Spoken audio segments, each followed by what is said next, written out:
What do you believe in? Because fundamentally, your whole life is determined by what do you believe in. There's a lot of different philosophies, a lot of different beliefs, and a lot of different value systems, as well as religions, to help you find what do you believe in. Now, there's many possibilities, and quite frankly, it has to do with how you're raised, how your life experiences have been, and where you want to go. So fundamentally today, we're going to talk about discipline, really, but we're going to rip apart discipline and post it across 10 different videos. We talked about discipline in our last video for 30 minutes, and I realized that I don't have enough time to tell you each thing. So we've broken everything down into 10 separate topics. It goes from point A to point B. We go through belief, then we go to values, then we go to goals, then we go to long-term and short-term goals. Then we go about how are we going to make those small changes each day to get to those things. And we're going to keep going from there. I've got a lot of stuff to say, and I hope you're ready for this today. All right. I am running this unscripted, so if you have a short attention span, I'm very sorry. This may not be the video for you, but I'll try to move along quickly as I have a nice trip home. Hang on. Okay, so what I have noticed is that there are really two categories that come with everything that you do in life. You can either believe in a higher power, or you can believe that we are in this world, we are born as animals, and we will die as animals. Ashes to ashes, right? Now, you can think either way. It is your choice. I hope that you have a little bit of hope, a little bit of belief in your life. I'm not saying that you should believe in a higher power if you don't want to, but there is a dilemma with that. You see, a nihilistic or pessimistic person is typically going to believe in the world is nothing, we are nothing, we live in an expansive universe, that the Big Bang happened, we evolved from tadpoles to frogs, and eventually to birds to monkeys. And then from monkeys, we became humans. And a nihilistic person or somebody who hasn't found God will probably think that.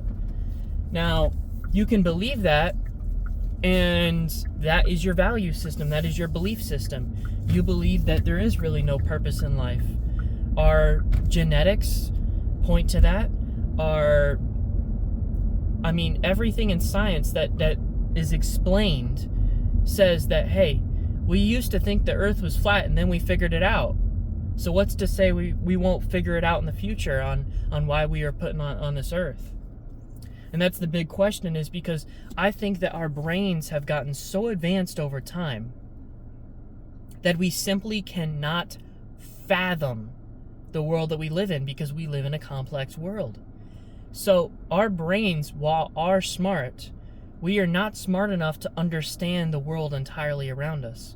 There are questions that we cannot answer yet. We're too young as a species. So there's either we have a trajectory of how we're going to get smarter over the course of time. We're going to have to evolve. We're going to have to evolve genetically, as well as being able to meld with technology that we create so that we can store more information in our heads. We can only store like 2 terabytes of information in your brain. Everything else has got to be on your computer. And that's over the course of your lifespan. So stuff gets lost and you pick up new stuff. And at some point when you hit 60, 70, 80, you stick to what you got. You're not really going to be very good at learning new things by the time you're 70. It's not to say you're not functional as a human being. It's saying that you cannot learn a language past 25 well. It is hard work. If you learn a language after the age of 25, congratulations to you. Now, these are facts of life. We know these. It's just, do we take them at face value? And we say, that's how it is. We have no purpose on this world except go to our carnal desires, what our biology tells us to do. Pass on the gene pool, eat so you don't die, drink so you don't die, and shelter yourself so you don't die from the elements. And figure out how to make a stick really sharp so you can stab a lion with it so you don't die. That's caveman right there. That is caveman, human man. That's what we do. Fundamentally, that is how we operate. At the most basic primal level, that is what we are. Now we've evolved since then, and we've come up with philosophy and psychology and religion and things like that. Now we have to understand, or we have to think, are these things true? Is there things that we cannot explain and simply say, I believe? Because quite frankly, yes, the Bible's been around for a long time, but then we have to ask, okay, by the way, there's other religions other than Christianity. It's just I understand Christianity the best. I was raised in a Christian household. So that being said, for other religions, I can't speak on them, but I could see how they could be extrapolated to other religions. You believe in a higher power that is more powerful than you, smarter than you, and will live for eternity, more or less, and you will not. And hopefully, if you do good, the God will bless you with time with them in their place of eternity. Because the scary reality of the world is, what if we die and it's just black? Everything fades to black. It's just like sleeping. Now, someone did bring up a good point to me the other day, because I would say that you do not want to believe in nothing. I don't want to believe the fact that when I die one day, it's just nothing. That's it. Game over. You don't get to play again. You don't get to play the DLC. You don't get to keep playing. That's it. Done. Hope you had a good one. Hope you made the best of it. Hope you had a nice job. Hope you're fulfilled. Because you're done. Now, my last dying breath, I would surely feel amazing. Because I hope that I've had such a wonderful life that my last dying breath would be, wow, I accomplished so much. I mean, I furthered humanity. Because as communicators, as reasoners, as problem solvers, as humans, we fundamentally want to pass along our genes, right? But we also want to pass along our intellect, everything that we learned in life. So hopefully it has meaning. If you can't pass along anything from you, fundamentally your 40, 50, 60, 70 years, maybe even 80 years of life meant nothing. Maybe you didn't have any kids. Maybe you didn't make any videos. Maybe you never took any pictures. Maybe you didn't make enough friends. Your friends have died off. So you really haven't affected the world around you. Maybe you had a job that just wasn't really fulfilling to you or to society. I won't say a job's name because I think every job has value, but there are some jobs that have more value in society than others. And I really don't want to say anything because I think it would be disrespectful to say that like a plumber doesn't have value. That's not right, because first of all, plumbers make some money, right? If they're their own business owners, they make money. And even if they went to tech school, they did 2 years in college to like a trade school to learn their trade, they paid probably $1,000 total. In comparison to what I paid for school, yeah, they contributed to society, they didn't waste their money, and they provided a product and a service. Hey, my plumbing is broken. You fixed it. Thank you. I mean, like, you really are, I would say you're leaving something behind. That is a valuable job. People need plumbers. That's infrastructure. No electricity, we're screwed. No plumbing, well, we're back to the basics. No toilets, then we're back to digging holes. You see what I mean? So even plumbing is valuable. Now, pick a job. Electrician. Well, you need electricity, buddy. Because I'll tell you what, yank your power during a hurricane and go, man, this sucks, doesn't it? Can't watch this YouTube video. You can't have Wi-Fi. You can't play your video games. You can't watch a movie. And guess what? Your ebook Kindle, your Amazon Fire ebook, you ain't got it. So yeah, power's pretty important. Okay, fossil fuels, the oil guys. You're telling me that all of the coal and fossil fuels that we run off of, by the way, 80% of all energy usage in everywhere, guess who did that? Yeah. Somebody who drilled for that oil. Somebody who drilled for those fossil fuels. That's a hard job. And yes, it's contributing to the environment in a negative way. But guess what? Without it, what are we doing? We ain't got no electricity, that's for sure. These solar panels are not good enough yet. The solar panels are not efficient enough to a level where we're able to completely rely on magical solar panels. That's not how it works. Guess what? When you make a battery and you put it in an electric car, you put some bad stuff in the atmosphere. That battery acid and the plastic on the batteries, that stuff isn't good for the environment, and that is not recyclable. I'll tell you that right now. So nothing is perfect, and that's okay. So what am I getting at here? Okay, the point is that believing in all of these things, and believing in the world is heating up, we're all gonna die in 50 years. The apocalypse is gonna happen in 60 years. The whole world's gonna collapse. Eventually humans and AI are gonna be one, so we're not gonna have individuality anymore. These are very real possibilities. And even outside of God's reach, this might be a possibility. Hey, God made I'm going off the Bible here, but the Christian God, Jesus, whatever, he filled up the world with water, put everybody on Noah's Ark, and said, let's restart this thing. So we have to say, okay, here's another thing if you want to think about religion. Humans, did they exist during the dinosaur era? Because according to the Bible, this was a one and done thing. Yeah, we did the whole Noah's Ark thing, but people were alive at that point, and all animals were alive. Now, I don't know how they explained away dinosaurs in the Bible, but we have dinosaur bones. Those are real. Okay? And quite frankly, when there were Tyrannosaurus Rexes out here and Velociraptors, I don't think humans were existing. The biology of them is completely different. The closest thing we have is alligators.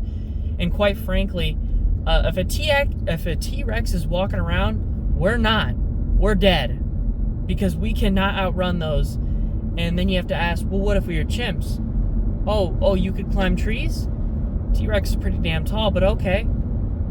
Then if we are chimps, what about that whole Adam and Eve thing? We're not humans. I thought that it's humans and chimpanzees are very different, but they're not. We have similar stomachs to pigs. You think God just gave up on creativity on that one? So my question is, did he make us similar because it's all from his brain and he's just making these animals and we just happen to be similar to pigs? How come they've done weird experiments where they've taken a pig heart and stuck it in a human? They've done that. It's real. Pig skin is very similar to ours. They have a similar digestive system. Okay. And then also we're very similar to chimpanzees. Their intelligence is similar to ours. Dogs have a certain level of intelligence too, and so is dolphins too. Dolphins are like the dogs of the sea.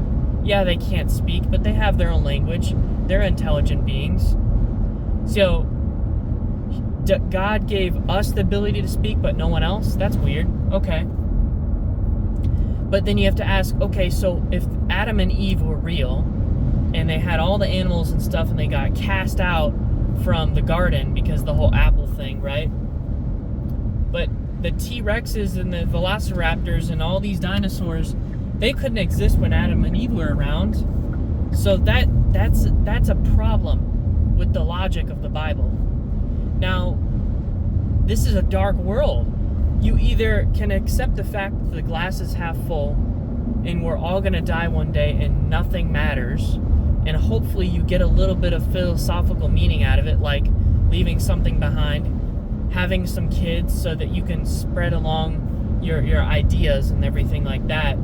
Hopefully have your name in a history book, and maybe that can be some value to you. So even when you die, you can die in peace. Or another thing is you can say, I accept God in my life. I accept that as long as I do well here, I'm going to be able to go to heaven, or I'm going to go to hell, or I'm going to go in the in-between. I forgot what that's called. It's a Catholic thing. I'm not Catholic. But yeah, purgatory. Yeah, because you didn't pay enough money in the in the church. I think the Catholics made that garbage up so they could get more money for their churches. That being said, that's not to say that the Christianity is flawed. That's not to say that Christianity should be, overlooked because there's some bad apples that control some of the churches. Okay? People extract their own meanings from God, and that's wrong. You should just follow God, no one else. So I understand that. And maybe I don't follow God yet, but I want to follow God. I want to understand. I want to learn the ideals that we have with that. And since I was raised Christian, there's a lot of the values align with mine. It's just the belief in the existence of God is hard to fathom for me. And maybe that's just going to come with age. I don't know. But quite frankly, and by the way, I'm sorry if this is too much into belief, but we are getting into belief in religion. So, you have to decide which one you want. I would say that hope goes along with belief in God. So if you don't believe in God, you don't have much hope. Because hope is basically believing in something that doesn't exist or might not exist. So you have to believe in God and go, hey, He might not save me. I might not wake up in heaven. I might not wake up in hell. I might not wake up at all when I die. But I'm going to believe nevertheless, because the other option is downright horrible to think about. So maybe that's a little bit of the whole ignorance part. Maybe being ignorant to the possibility that we are all going to die one day, and we are not going to go anywhere, and we're just going to go in the dirt. Maybe being ignorant to that and just accepting God and hoping for the best is maybe the best option. And that philosophy just doesn't align with mine right now, because I have the pursuit of knowledge. And you have to say, is that a cardinal sin? Because the whole apple thing with Adam and Eve, what was that? The apple of knowledge. And pursuing the apple of knowledge, pursuing a nihilistic mindset, pursuing the fact that maybe when you die and that's it. And maybe embracing hedonistic tendencies like just gratifying yourself and having fun and not trying to help others. Just, spread the most positivity, be happy yourself, and, whatever. You're not really assigning any meaning to yourself. Just have fun. Don't be serious about yourself. Maybe that was the apple of knowledge, and that's why we shouldn't accept that. But that's a hard thing to fathom. Because for me, I've seen people that are too nice for their own good. I've seen people that are too ignorant for their own good. I'm not saying they're stupid. What I'm saying is that they give people too much benefit of the doubt, and they end up getting stabbed. They end up getting hurt. And I don't want that to happen to myself. I have my shields up. It's happened to me before, and I've had to put my shields up. So maybe as time goes on, I'll be more accepting of others. But I'm 21, so I've got that flame that just, I can't let that happen. I can't let you get away with that, you know what I mean?